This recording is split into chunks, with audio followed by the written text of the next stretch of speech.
Today, we have a really interesting video for you. I was contacted by the guys at CINEPUNCH to essentially do a review of their massive asset pack. I agreed to do it if only I could give a honest review of the pack. So here it is. First off, why in the world would anyone buy one of these? Well, from experience, the only reason I would buy an asset pack would be for the VFX elements. And this pack actually comes with a whole bunch, a surprising amount. It has dust elements, it has fire, flares, film burns, grain, along with some interesting distortion, glitches, and VHS scans. So you can create plenty of different types of effects for any kind of project like VFX or filmmaking. For only $50 right now, it seems like a pretty solid price for what it is. But let's go over some basic things first. So who is this product for? To me, it seems like it can be for a bunch of people, more specifically towards filmmakers like indie and small, maybe individual filmmakers, and then also content creators. There's some stuff in here like transitions that I wouldn't use in any of my workflows, but it could be useful to others. Is this pack for VFX artists? And what about motion designers? Kind of, yeah. The elements and assets that come in this are pretty useful. Some of the lens effects could be really neat for specific projects. There's actually a lot of textures in here that could be used for CGI work. I can see these assets being useful for title design if you're really into making those. How is the quality of the assets? Unfortunately, they're not raw, and they're noisy as hell. So in terms of being able to use them for big studio work, I don't see that happening. A lot of big studios really need raw files, so red raw is the most common, and denoised, because a lot of, you add the noise back in post later. I have a video on that if anyone wants to check that out. It'll be down below. However, even though they're not intended for big studios, they're perfectly fine for indie filmmakers and small projects that you could use. So when I can create my renders, there are some really useful things in here, like the lens effects, some of the textures that come in here, the smoke and fog assets that could be really, really useful for the line of work that I do.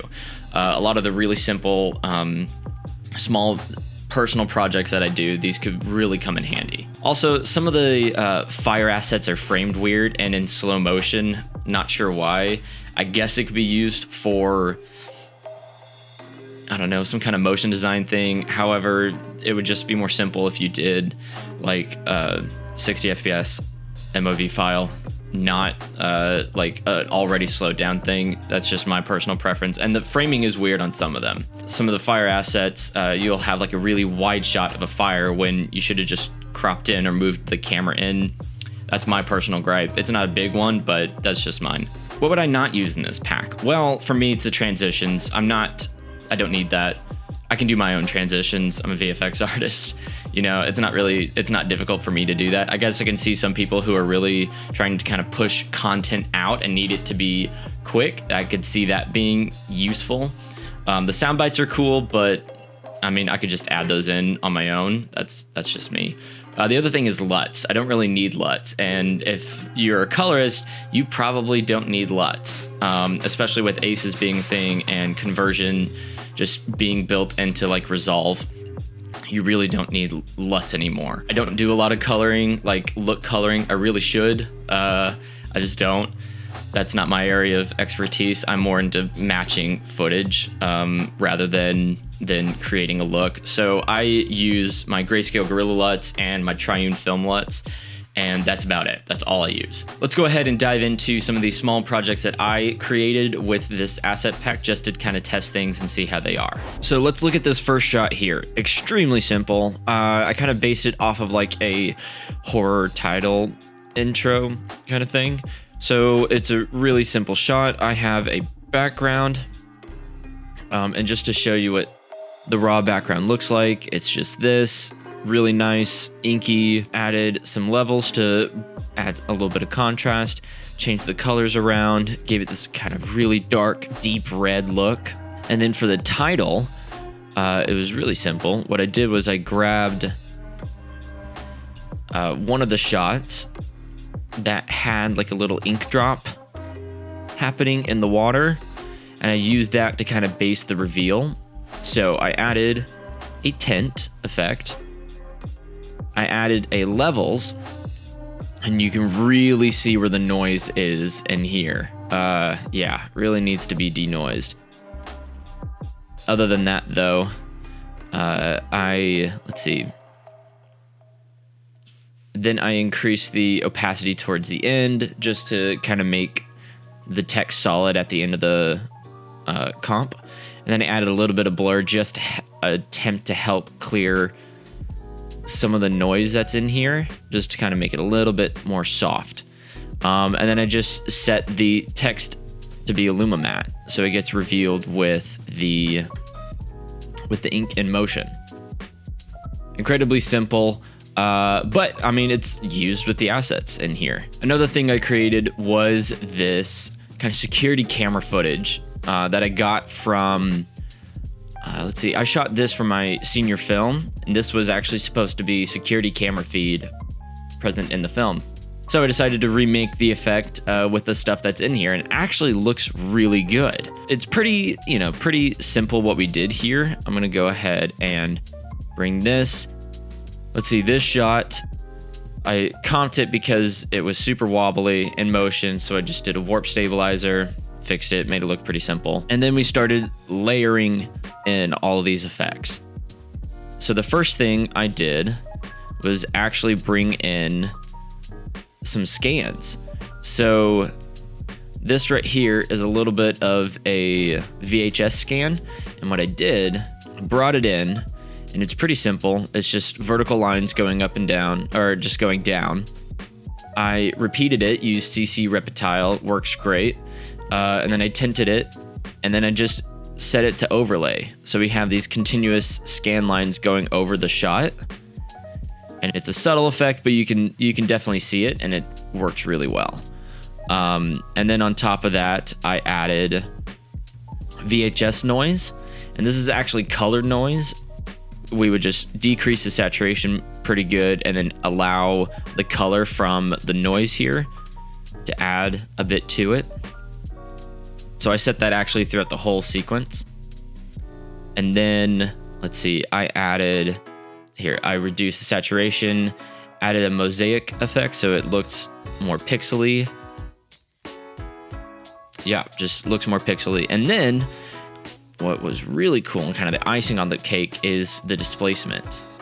So this displacement here, we can see it's actually repeating these two textures. One is a horizontal kind of color scan with noise, and then the other is that same vertical line with noise.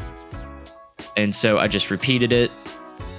I blended it together in actually a super simple, easy way. Let's say you have this large timeline of shots that are repeating. What you can do is actually go to the opacity, pick whip the opacity to a slider effect. And you can actually control the opacity of it through the slider, and it's really, really cool, really useful. The effect was just a bit too big, so I connected all the opacity things to right here, turned it down, just to make it easier. And then with that, we can add our displacement. And as you can see, we get all of this really nice and interesting displacement happening along all of the whole image. You can see it wobbles here, and then there's a very subtle movement happening horizontally across the whole sequence. So this one's really cool, all made with assets from this pack, and it worked out really well. It's super basic and simple, but whenever you have stuff like this, you can really use it in your arsenal of VFX tools. And the last thing we have here is this vintage VHS look.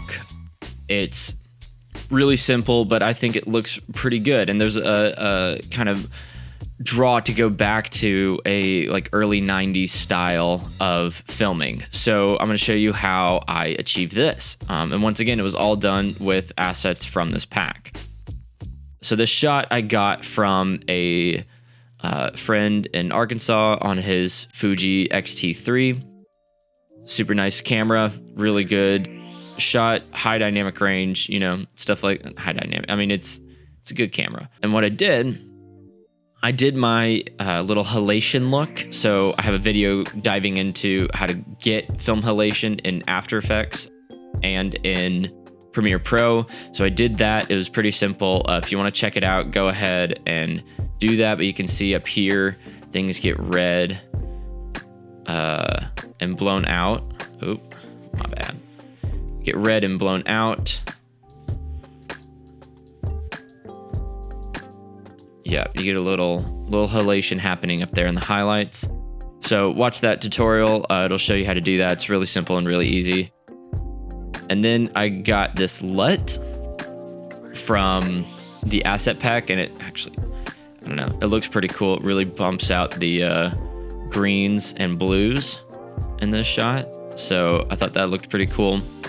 And then it was time to add in some mats. So this one right here is that noise mat that was in the security footage. And it's got nice, cool scans. This is super organic looking, and it's really useful whenever you're making stuff look vintage. You know, it's good to have the actual reference. So I added that, chose overlay, decrease the opacity, and it adds some cool stuff. Let's see. And then we have this, which is some static noise on a TV. Extremely busy and glitchy. I mean, you can use this stuff for a lot of, I mean, you can use this as a displacement map and get some really funky looking shots. And then you can, let's see. And then I added another color dodge. This was actually like horizontal or vertical red, yellow, green, blue, stuff like that. And I wanted to give a little color overlay to it. So I chose color dodge, changed the opacity a little bit, pretty good. And then it was just some vignetting and then adding the text here. So you get a really cool, really powerful look really easily with some of these assets. And it's really good for some of this VFX stuff. I'm actually really impressed with the stuff that's in here. So another thing I'm going to show you is how to easily achieve a glitch effect using the displacement maps that are in here. So this right here is just a little grading LUT. What you want to do is choose Shift Channels. You're going to individually grab all of the red, green, and blue channels, and then we can displace it. So I'm going to turn off the green and the blue. I'm going to duplicate, turn the red off, turn on the green, duplicate, turn the green off, turn on the blue. And then we set all of these guys to screen. And now it looks exactly how it did before. But what we want to do is go ahead and add an adjustment layer here, label it. And we're going to use displacement map. So let's go ahead and grab some VFX that we want to do. Let's grab this fun mat that we have here. I'm actually going to scale it to the shot. There we go. Now we actually don't need this to be turned on, so we can actually turn that off and even hide it, and that'll just make it a whole lot easier. So displacement map, we need to select our matte layer, and boom, you can see the chromatic aberration that happens here. It looks really weird. So we have the source set to red and green. We might just set it to luminance because those seem to be more prevalent. And let's go ahead and preview. Yeah, so this glitch effect can be pretty trippy. Right now it's actually set to pretty low. So what we can do is increase this up to, let's say, 20. And we can get some really funky looking glitches here. Yeah, so here's the glitch look. And if you want to go simple, you don't want to go intense. What I usually do if I'm adding chromatic aberration to something, I'll add optics compensation and then just grab the edge. And that'll just give small chromatic aberration to the edge of the shot, and it works pretty good. You can even put it in reverse, and that way it fits the whole thing.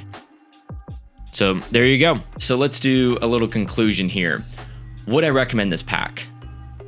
for 50 bucks, I think I would. There's a lot of content in here, and it's actually a little overwhelming. When I was downloading it all, it took a while and it was overwhelming. There's plenty of creative things for VFX artists, editors, filmmakers, videographers, stuff like that. If you don't possess anything like this, I think I would probably recommend it more. For $50 and getting all of this stuff, I genuinely think that's worth it. If you already have a large library of assets, you probably don't need it. This is probably nothing new.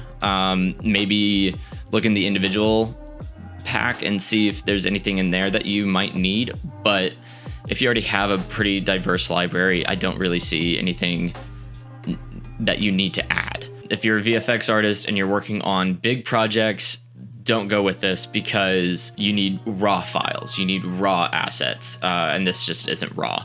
It'll work fine for small work, for maybe small clients, and personal projects, stuff like that. It'll work just fine. Content going to YouTube, that's fine. But you're not gonna really use it if you're working freelance at a big studio. It's nice to have, but if you're doing the big projects, you're going to want the raw files. Another thing, I wish some of the stuff was denoised. The fire assets are extremely noisy, and I wish they were denoised already. So that's another critique. Please denoise them, re-release it would be great. Yeah, I actually think there's some cool stuff in here that could be pretty useful for a lot of people. While I may never use the transitions or the LUTs, I think there are other elements in here that are worth the $50.